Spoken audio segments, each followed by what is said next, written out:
Hello everybody and welcome to my much delayed review of Men in Black 2, directed once again by Barry Sonnenfeld, released in 2002, a mere 5 years after the original. So, the basic plot of Men in Black 2 is that this weird sort of alien woman named Selena is looking for this light of Zartha, which was stolen from her for reasons, and she crash lands her ship on Earth, and obviously the Men in Black have to stop her. Jay has to go and recruit Kay from the post office and bring his memory back, because as we know at the end of the first film, Kay was neuralized, but in this time he has to be deneuralized to help Jay defeat Selena and retrieve the light of Zartha and stop Selena from destroying the world. That's it. Men in Black 2.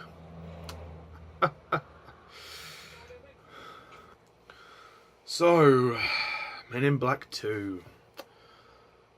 Hey.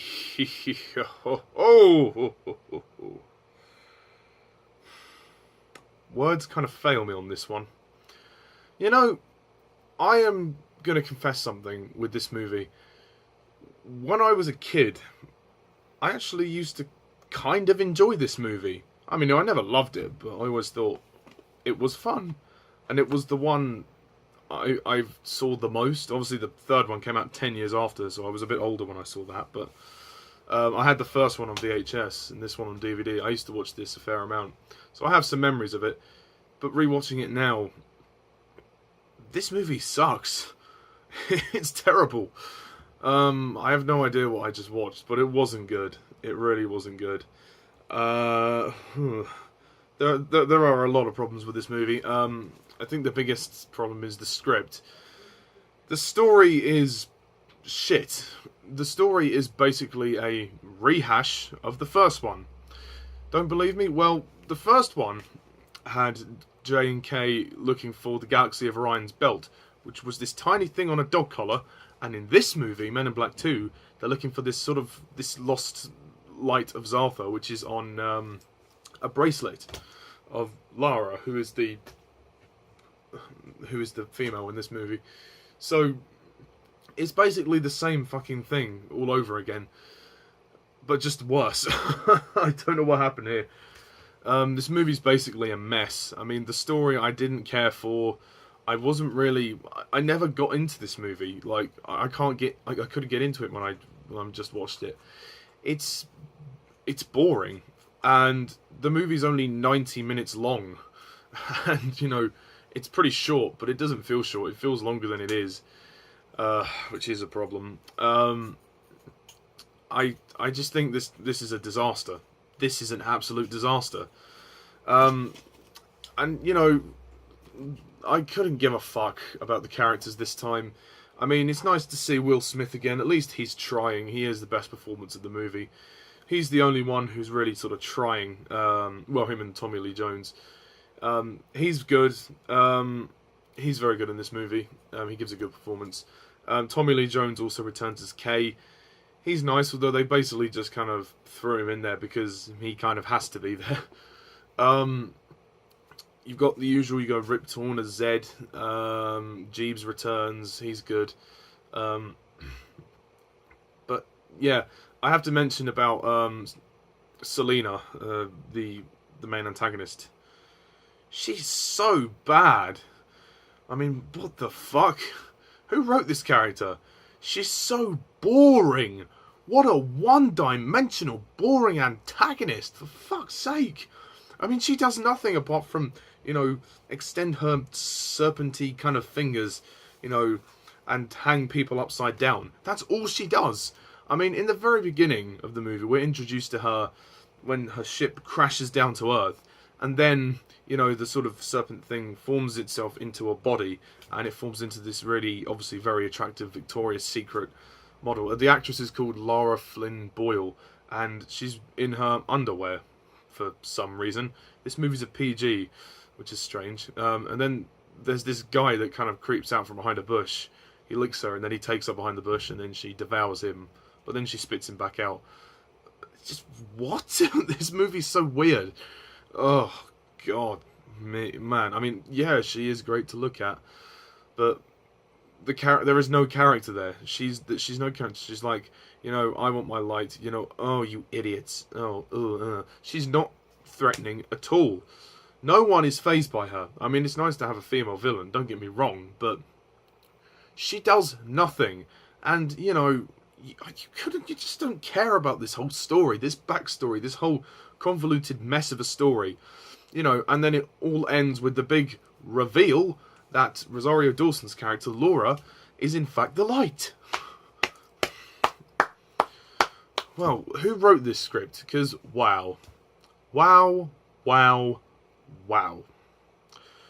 Oh my god. Oh, God's sake. This movie's just dumb. It's not funny. The comedy does not hit whatsoever. I thought Johnny Knoxville's characters, well, I say characters because one of them's just a slithering head. What the hell? They were both just terrible. Just so annoying. Oh, my goodness me. I couldn't stand this movie. I couldn't stand it. I mean, one thing I'll say, it has got, the visuals are pretty good, and they are better than the first one, even though this movie started to date now, because it's, you know, it's 2002, it's over 10 years old. But for the most part, the visuals are fine, and they are a bit better than the first. But it just lacks the, you know, it tries to be too convoluted. Oh, you know, with the backstory, you know, and it's basically just a rehash of the first one. So there's not much more I can say. I do have to admit, I don't think it's a total disaster. I'm not going to give this movie a 0 out of 10. I wouldn't go that far. Like I said, some of the performances are nice. I do actually like the dog, Frank. He's pretty funny. When he starts singing, I actually kind of like that. He is actually the only character that made me laugh in this movie. Well, I suppose Will Smith has his moments. And the movie's a fucking snail. It just drags and drags and drags. I mean, this is 90 minutes, this movie. And it goes on, it feels like it's like 2 hours long. Oh, God. And the climax is so unsatisfying as well. And I want to mention, who the fuck is that character that just comes in towards the end? What's his name? He's the guy, he's the gingerhead guy, the really sort of scraggly, he's like a Fagin looking. You know, he'd be the Fagin character for Oliver Twist. That's what he looks like, and he's like, when he takes his cloak off, there's like 5 little hovering bots of him. Who the fuck is he? And what quarrel does he have with Jay? We don't know. It's never explained. The script is so dumb that it can't be asked to explain itself. What the fuck? Who is he? And why is he in the movie? What does he do? What does he have against Jay? We're not told. You know, it's like, why are you trying to change the focus? You know, Selena is the antagonist. Keep it focused on her. What the fuck is going on? This movie's just a mess. An absolute mess. And none of the cast can save this movie. It's a disaster. Well, I guess the soundtrack is good by Danny Elfman. The score, I do quite like the music score. And I do have to admit, the opening action sequence is pretty good, with the subway chase with the big worm named Jeffrey. He's pretty cool. It's nice to see him. That was funny. He was good. And the other action is alright, I guess. But really, this movie is just... It's just basically the first movie, but a worse version of it. Oh, I don't know. Like, I couldn't really even recommend this as a guilty pleasure. And also, they tried to develop this stupid romance with Rosario Dawson and Will Smith. Like, you know, they only interact for a few scenes. I mean, she's wasted in this movie. And yet, the big twist of the plot all revolves around her. You just don't buy this for a second. You just don't buy it for 1 second. And the direction by Barry Sonnenfeld is terrible. He let things go so out of control. At times it almost feels like a cartoon. Like, particularly in the scene with Zed and Selena, when he tries to fight her, he jumps up in the air and starts kicking her face, and she's doing this. and he's going, what? It's like, oh, God. It's so bad. Oh, this is so bad. I mean, the worms are cool, I guess. I can't say much about this movie. It's a forgettable sequel. It's a terrible sequel. The comedy is not funny. Some good performances and a good soundtrack and one good action scene doesn't really save the movie at all. And the pacing is pretty terrible, to be honest. I do like the visual style of it, I guess. I guess the cinematography is good, and it does fit within the world of Men in Black. I mean, in the sense that all the prosthetics are great, and the aliens do look realistic. Even some of the CGI ones. But the script is terrible. The story is a convoluted mess that I just can't get behind this movie. And the ending is like, what the fuck? There's a whole bloody other world behind the lockers in MIB. What the fuck? What? What the shit biscuit? Oh, for God's sake. I got nothing. I don't think this is, like I said, it's not a total disaster, but there's nothing to say. It's really, it's really, stupid.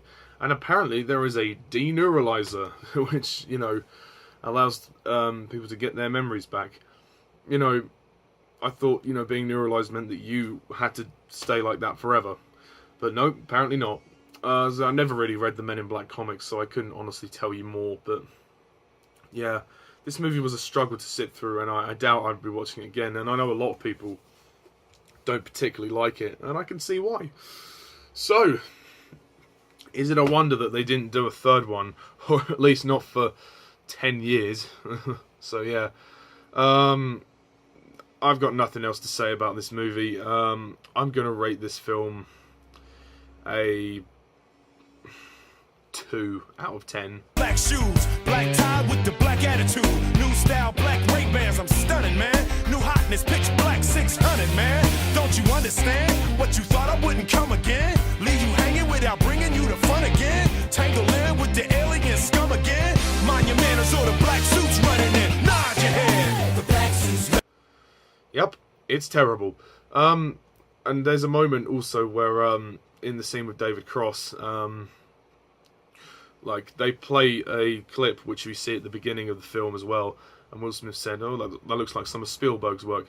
Well, if you didn't know, Steven Spielberg actually partly endorsed this project, or this trilogy, and, he's got his name on this film as an executive producer, and his company have got a, have invested in it, Amblin Entertainment, his production company. So, yeah, that's cool, I guess, but yeah, I could not recommend that you watch Men in Black 2. Just stick with the first one. So, that is it, folks. That is Men in Black 2. What do you think of Men in Black 2? Do you agree? Do you disagree? Please put your comments down below. Let me know. Stay tuned when I review the third and final movie of this trilogy, Men in Black 3, which came out in 2012. So yeah, a whopping 10 years after this one.